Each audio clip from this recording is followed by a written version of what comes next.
أعوذ بالله من الشيطان الرجيم بسم الله الرحمن الرحيم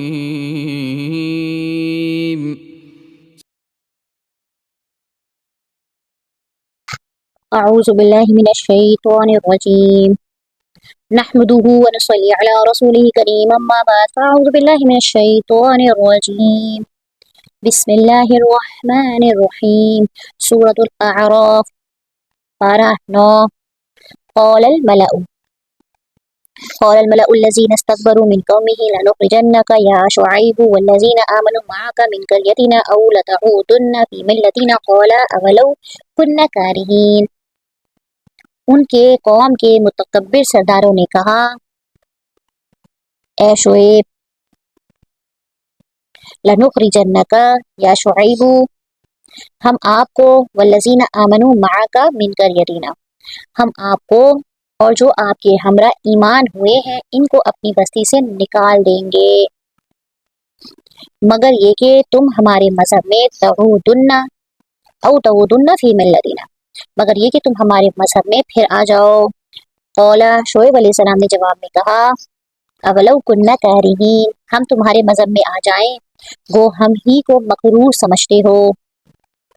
یعنی ان سرداروں کی تکبر اور سرکشی کی حد دیکھیے کہ انہوں نے ایمان اور توحید کو رد ہی نہیں کر دیا بلکہ تجاوز کر کے کہتے ہیں، اور اللہ کے پیغمبر اور اس کے رسول اور ان پر ایمان لانے والوں کو دھمکی دی کہ اگر تم لوگ ہمارے اپنے آبائی مذہب پر نہیں آئے تو ہم تمہیں یہاں سے نکال دیں گے۔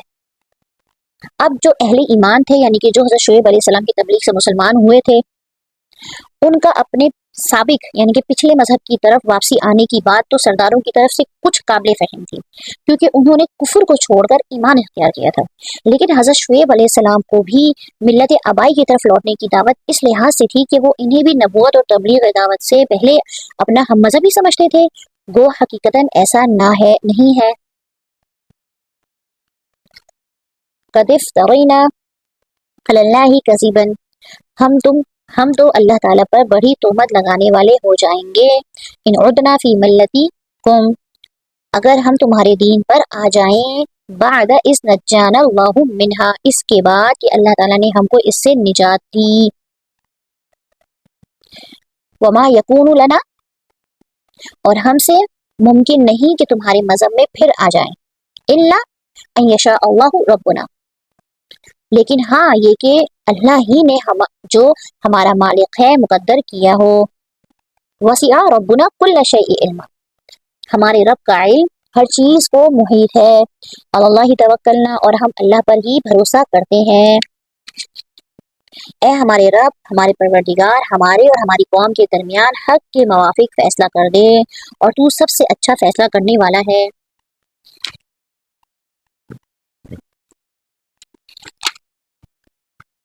وقال الملأ الذين كفروا من قومه، اور ان کی قوم کے کافر سرداروں نے کہا کہ اگر تم شعیب علیہ السلام کی راہ پر چلو گے تو بے شک بڑا نقصان اٹھاؤ گے، یعنی اپنے آبائی مذہب کو چھوڑنا، ناپ تول میں کمی کرنا ان کے نزدیک خسارے والی بات تھی، حالانکہ ان دونوں باتوں میں ان کا فائدہ تھا، لیکن دنیا والوں کی نظر میں یہ دنیاوی فائدہ تھا، اور اہل ایمان کی نظر میں تو آخرت کا فائدہ دیر تک ملنے والا فائدہ ہے، تو کیوں کر اہل ایمان دنیاوی تھوڑے سے فائدے کے لیے اپنے ایمان کو چھوڑ دیں۔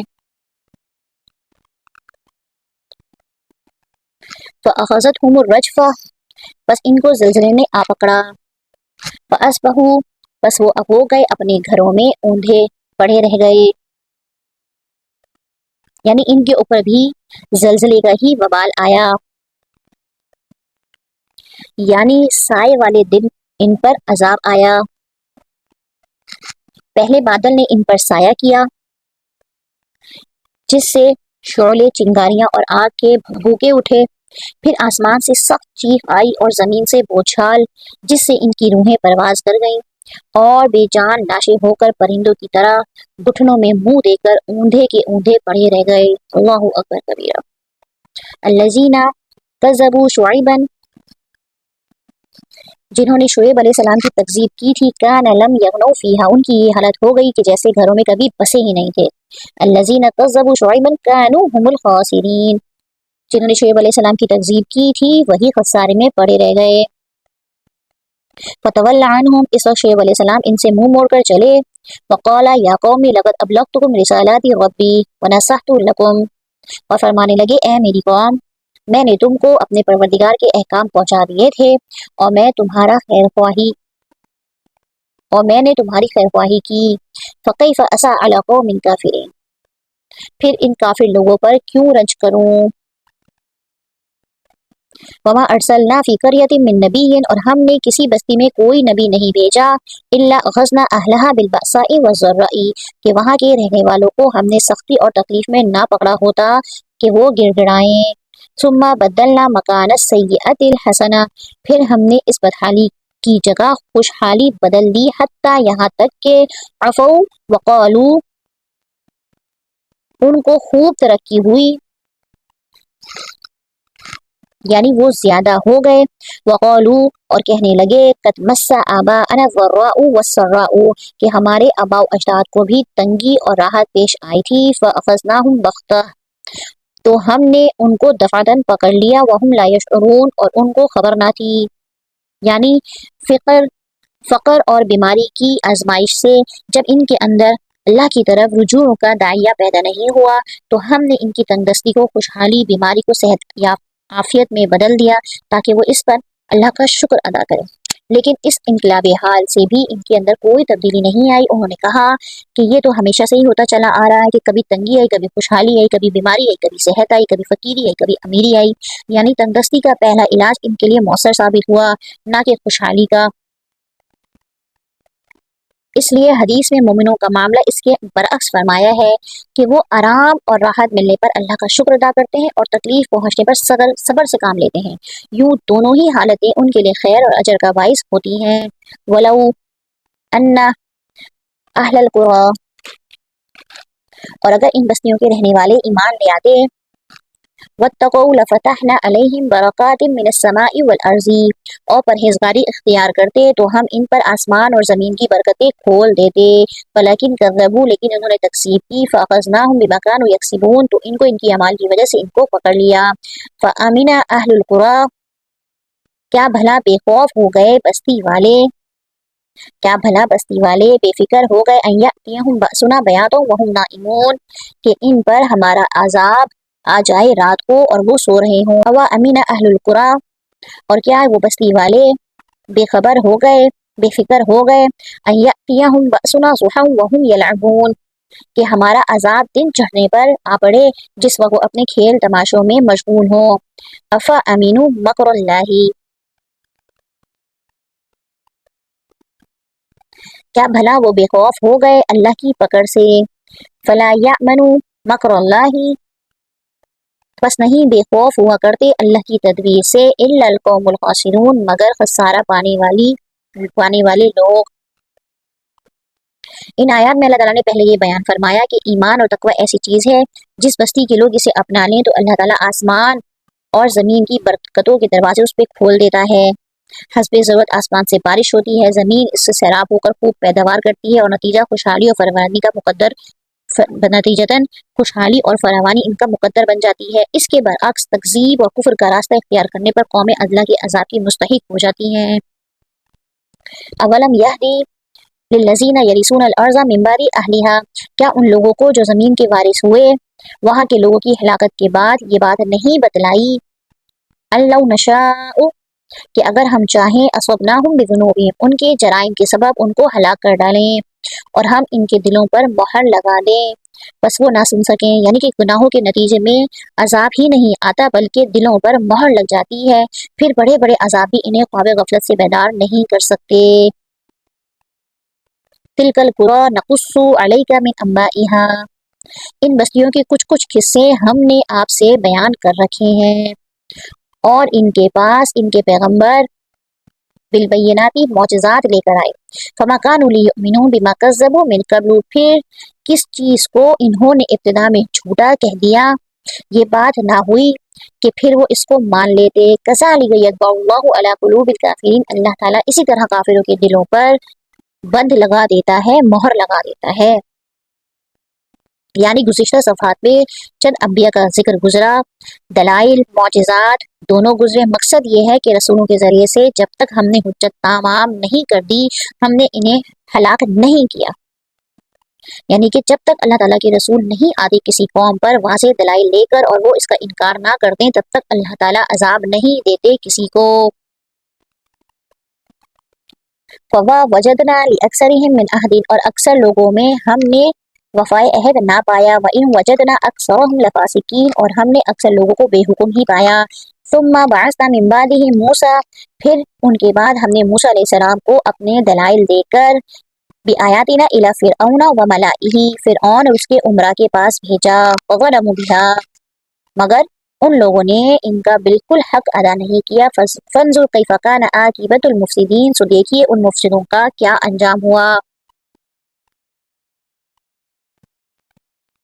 یہاں سے حضرت موسیٰ علیہ السلام کا ذکر شروع ہو رہا ہے، جو مذکورہ انبیاء کے بعد آئے اور جلیل القدر پیغمبر تھے، جنہیں فرعون مصر اور ان کی قوم کی طرف دلائل اور معجزات دے کر بھیجا گیا۔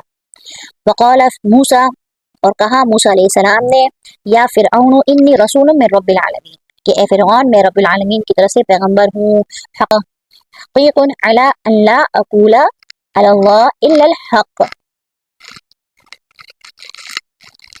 قائم ہوں میرے لیے یہی شان ہے کہ سوائے سچ کے اللہ کی طرف سے کوئی بات منسوب نہ کروں۔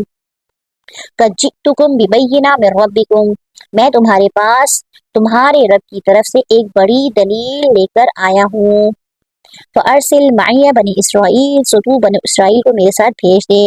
بنی اسرائیل جن کا اصل مسکن شام کا علاقہ تھا، حضرت یوسف علیہ السلام کے زمانے میں مصر چلے گئے تھے اور پھر وہیں ہو کر رہ گئے۔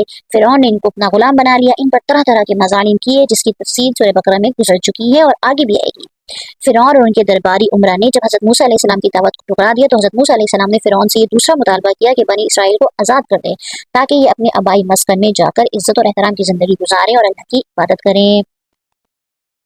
قال ان كنت جئت بآیہ، فرعون نے کہا اگر آپ کوئی معجزہ لے کر آئے ہیں، فأت بها، تو اس کو پیش کیجئے، ان كنت من الصادقین، اگر آپ سچے ہیں۔ فألقى عصاه فإذا هي ثعبان مبین، بس آپ نے اپنا اثر ڈال دیا، سو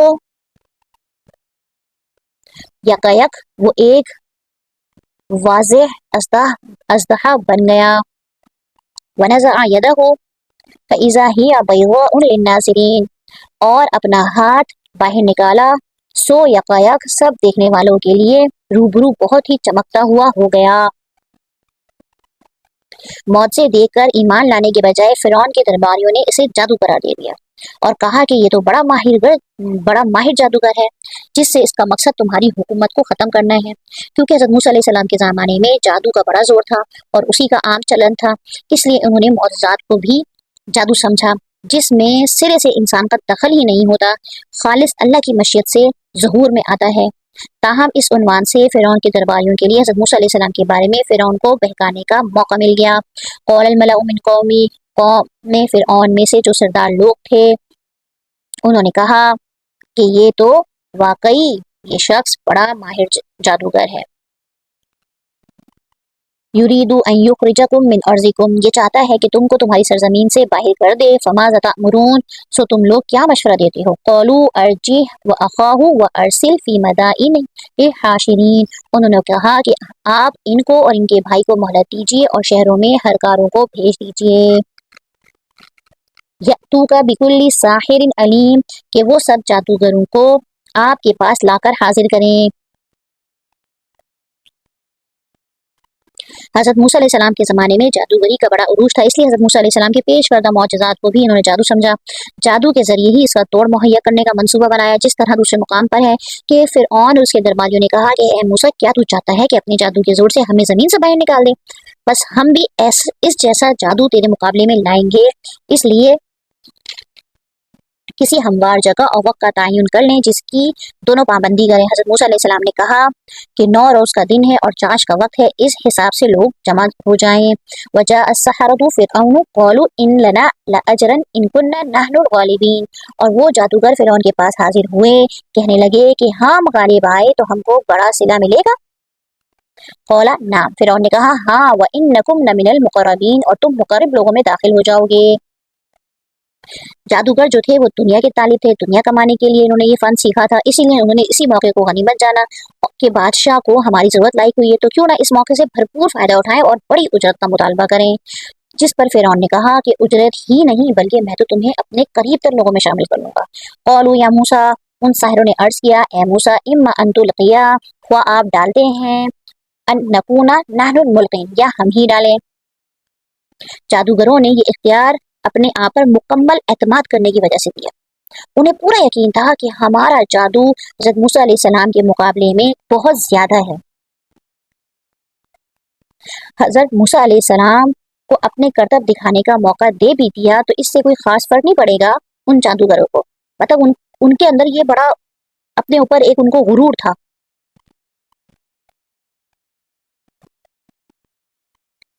قولا القو، موسیٰ علیہ السلام نے کہا تم ہی ڈالو۔ فلما القوا سحروا اعین الناس، بس جب انہوں نے ڈالا تو لوگوں کی نظر بندی کر دی۔